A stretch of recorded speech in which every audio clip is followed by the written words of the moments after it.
ಅವರೇನು ಹೇಳ್ದ, ಈಗ ಗೊತ್ತಲ್ಲ ಸರ್ ನಿಮಗೆ, ಔಷಧಿ ಹೂವು ಬರಬೇಕಾದ್ರೂ ಔಷಧಿ ಹೊಡಿಬೇಕು, ಅಲ್ಲಿ ಕಾಯಿ ಬಿಡಬೇಕಾದ್ರೂ ಅಷ್ಟು. ಅವನು ಹೇಳಿದ್ದೆ ಔಷಧಿ ಹೊಡೆದೆ ಸರ್, ನೋಡಿ ಸರ್ ಅಂತ ಹೇಳಿದ್ರು. ಬೆಳೆದೇ ಇಲ್ಲ. 3 ಅಡಿ 4 ಅಡಿ ಜೋಳ ಬರಬೇಕಾಯ್ತು, 1 ಅಡಿಗೆ ನಿಂತೋಗ್ಬಿಟ್ಟಿದೆ, ಮುಂದಕ್ಕೆ ಬಂದಿಲ್ಲ. ಅದಕ್ಕೆ ರೈತನಿಗೆ ನಾನೇನು ಉತ್ತರ ಕೊಡೋದು? ನಾನು ಅಧಿಕಾರಿಗೆ ಕೇಳಿದೆ, ಏನಪ್ಪ ಅಂತಂದ. ಸಾರ್ ಮಳೆ ಜಾಸ್ತಿ ಆಗ್ಬಿಡ್ತು ಸರ್ ಅಂತ. ಹಂಗಾರೆ ಇಡೀ ಆಸ್ಥಾನೇ ಓಡಬೇಕಾಯ್ತಲ್ಲ, ಮಳೆ ಜಾಸ್ತಿ ಆಗಿದ್ರೆ ಇಡೀ ಆಸ್ಥಾನೇ ಎಲ್ಲ ಬೆಳೆನೋ? ಹಂಗಿಲ್ಲ, ಕೆಲವು ಕಡೆ ಮಾತ್ರ ಆಗಿದೆ ಇದು, ಕೆಲವು ಕಡೆ ಮಾತ್ರ, ಒಂದೊಂದು ತಾಲೂಕಲ್ಲೂ ಕೆಲವು ಕಡೆ ಮಾತ್ರ ಲಾಸ್ ಆಗಿದೆ. ನೀವು ಬೆಳೆ ಪರಿಹಾರ ಕೊಡಿಸ್ಬೇಕಲ್ಲ, ನೀವೇನು ಕೊಡಲ್ಲ, ರೆವಿನ್ಯೂ ಇಲಾಖೆಯಿಂದ ಬೆಳೆ ಪರಿಹಾರ ಕೊಡಬೇಕು.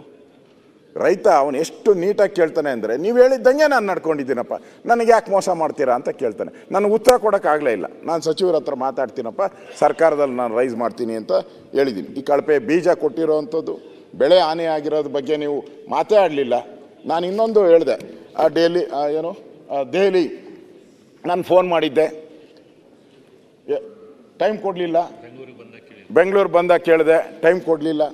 ಚೆಲುವರಾಯಸ್ವಾಮಿ ಅವರೇ ನೋಡಿ, ಸ್ವಲ್ಪ ಡಿ ಕೆ ಶಿವಕುಮಾರ್ ಕಲ್ತ್ಕೊಳ್ಳಿ. ಅವ್ರು ಟಕ್ ಅಂತ ಹೋಗ್ತಾರೆ, ಪ್ರೈಮ್ ಮಿನಿಸ್ಟರ್ ಭೇಟಿ ಮಾಡಿಬಿಡ್ತಾರೆ. ಟಕ್ ಅಂತ ಹೋಗ್ತಾರೆ, ಇಮಿಡಿಯೇಟ್ ಆಗಿ ಹೋಗ್ತಾರೆ, ನಮ್ಮ ಹೋಮ್ ಮಿನಿಸ್ಟರ್ನ ಭೇಟಿ ಮಾಡಿಬಿಡ್ತಾರೆ.